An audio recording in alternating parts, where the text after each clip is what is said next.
Someone asks you if you're coming to the party tonight, and before you even think about it, you respond with, "Yeah, I'll be there." Then immediately, a different part of your brain goes, "Why did I just say that?" Because the strange thing is, I had already decided I wasn't going to do this anymore. For a long time, I had this habit of agreeing to do things I didn't actually want to do. Someone would invite me somewhere, and before I even checked my schedule or checked in with myself, before I even remembered that I had promised to stop doing this, yes would just drop out of my mouth. And then I'd spend the rest of the day trying to figure out how I was going to get out of it. Which is a terrible system, and who came up with it anyway? So I decided I was done with it. Next time, if someone invited me to something I didn't want to do, I'd just say no. Simple. Except when I was asked again later, I said yes again. Immediately. And it was only right after that moment that I thought, wait, didn't we plan for this?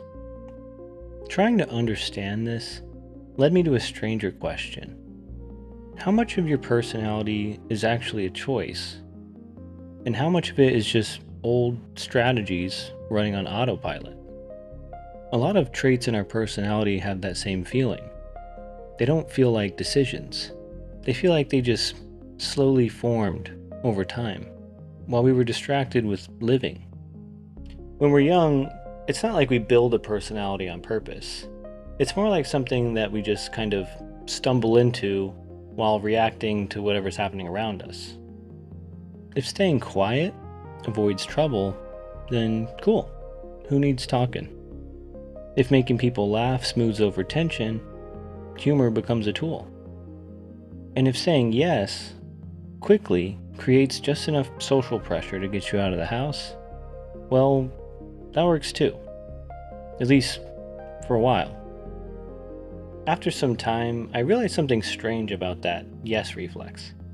It wasn't like I was making a decision. It was more like I was just running a pattern. Our brains are extremely good at noticing patterns. So good, in fact, that they don't always bother checking in with us before following them. Over time, we start leaning toward the strategies that make life easier, the ones that work, the ones that keep us safe. And eventually, something odd happens. Those strategies go from something we did to something we are, and start feeling like personality. There's just one small issue with this system. It knows how to add behaviors that work, but it doesn't know when their usefulness has expired. Once something becomes a part of your personality, removing it isn't as simple as deciding to stop. Which raises a strange question. If so much of our personalities are the result of adaptations, then which parts of you are just you? The answer seems to be uncomfortable.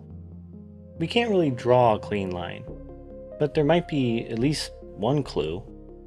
Because some traits seem to have a slight pull, almost like gravity. When nothing's pushing you, you just drift towards them anyway. Curiosity pulling you into ideas, solitude feeling restorative, or conversation feeling energizing.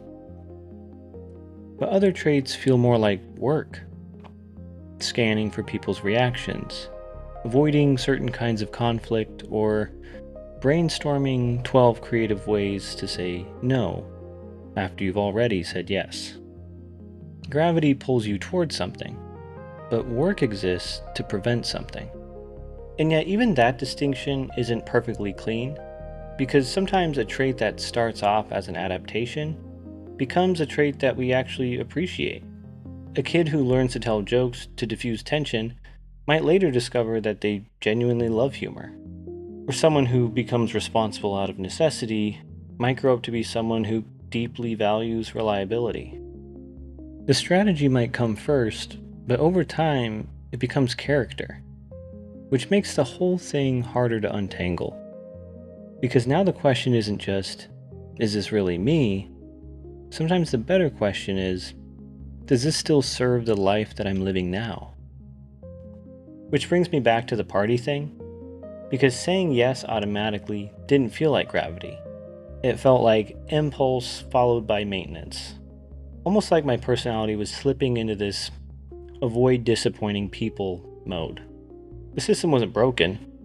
I knew there were better options and that this wasn't one of them. But adaptations don't just bow out when the work is done. Sometimes they show up when you're 16 and they hang around until you're in your 30s. The brain doesn't always notice when the circumstances that created a strategy disappear. And it doesn't seem to care when we try to change it. Which means personality might be a little less stable than it feels. Because adaptations tend to overstay their welcome. And once you notice that, something interesting happens. These traits stop feeling like unchangeable features of who you are, and they start looking more like old patterns. Patterns that probably helped you navigate the world once, but are just kind of freeloaders now. And instead of asking ourselves, why am I like this? We might start asking a different question. When did this become useful? Because sometimes that question is enough to reveal which parts of your personality are still helping you move forward, and which ones might just be old strategies that no one ever told you you were allowed to change. And then maybe we can finally just say no to the party without making it weird.